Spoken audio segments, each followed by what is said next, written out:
नमस्ते दोस्तों, आज की ताज़ा खबरों के साथ हम लेकर के आए हैं देश दुनिया की वो खबरें जो हाल ही में घटित हुई है। तो चलिए शुरू करते हैं। बिहार में वोटर लिस्ट रिवीजन पर सियासत गर्मा रही है। बीजेडी नेता अमर पटनायक ने इसका समर्थन किया है, लेकिन चेतावनी दी कि किसी वोटर को किसी का अधिकार नहीं लेने देंगे। ये स्पेशल इंटेंसिव रिवीजन को लेकर है, जहां अपोजिशन वोट चोरी का आरोप लगा रही है। इलेक्शन कमीशन ने प्रक्रिया को नियम अनुसार बताया है, लेकिन बीजेडी का कहना है कि ये लोकतंत्र के लिए जरूरी है, पर ट्रांसपेरेंट होना चाहिए। इससे 2025 विधानसभा चुनाव पर असर पड़ सकता है, जहां एनडीए और इंडिया ब्लॉक में ताकत का मुकाबला है। अब देखना ये है कि ये रिवीजन कितने वोटर्स को फायदा या फिर नुकसान पहुंचाएगी। तो चलिए अगली खबर की ओर चलते हैं। उत्तर प्रदेश में बीजेपी ने कल्याण सिंह की पुण्यतिथि को हिंदू गौरव दिवस बनाकर 2027 के मिशन को आगाज कर दिया है। योगी आदित्यनाथ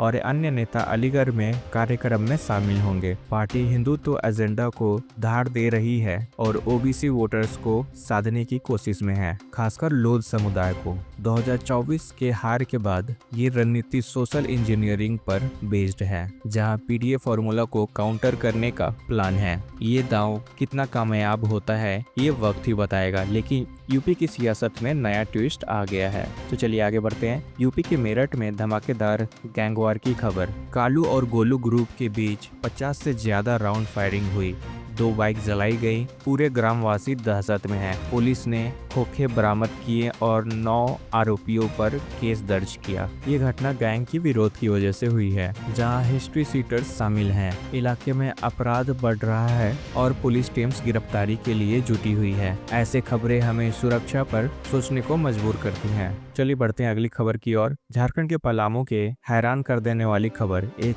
22 साल के लड़की को उसकी एक्स गर्लफ्रेंड के परिवार ने गला घोंटकर मार दिया और लाश रेलवे ट्रैक पर फेंक दी। ये लव अफेयर के विरोध में हुआ है। परिवार वालों ने प्लान बनाया। पुलिस ने तीनों आरोपियों को गिरफ्तार कर लिया है। ये घटना यूथ में प्रेम और पारिवारिक दबाव के मुद्दे को उभार रही है, जहां हिंसा का सहारा लिया जा रहा है। सोसाइटी को इस पर विचार करना चाहिए। चलिए आगे खबर पे बढ़ते हैं। यूपी में 69,000 शिक्षक भर्ती के लिए 7 साल से बेरोजगार युवा संघर्ष कर रहे हैं। शिक्षा विभाग पर सुनवाई न होने का आरोप है, जिससे हजारों की जिंदगियां प्रभावित हैं। ये बेरोजगारी और शिक्षा व्यवसाय का मुद्दा को दर्शाता है, जहां नेता वादे करते हैं लेकिन अमल नहीं करते। युवा जन कोर्ट और सरकार से न्याय की गुहार लगा रहे हैं, लेकिन अब तक कोई हल नहीं निकला। ये खबर हमारे सिस्टम की कमी को उजागर करती है। चलिए आगे बढ़ते हैं। बिहार में राहुल गांधी की वोटर अधिकार यात्रा के दौरान उनकी कार से एक पुलिसमैन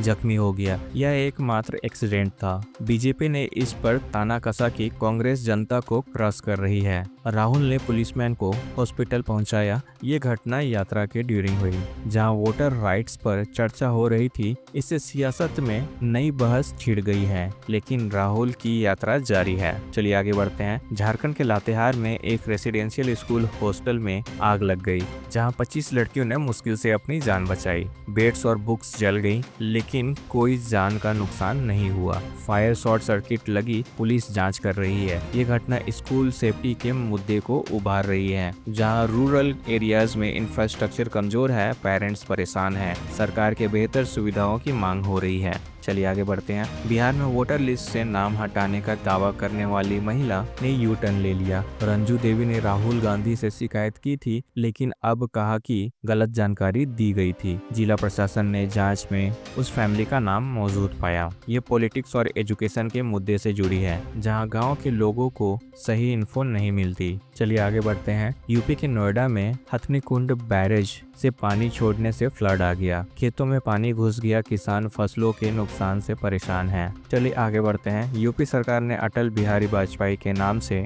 अटल स्कॉलरशिप शुरू की है, जिसमें टैलेंटेड स्टूडेंट यूके में हायर एजुकेशन कर सकेंगे। ये फुल फंडेड है, ट्यूशन से लेकर ट्रैवल तक। पहले फेज में 5 स्टूडेंट सेलेक्ट हुए। ये स्कीम यूथ को ग्लोबल अपॉर्चुनिटी देगी और एजुकेशन को बूस्ट करेगी।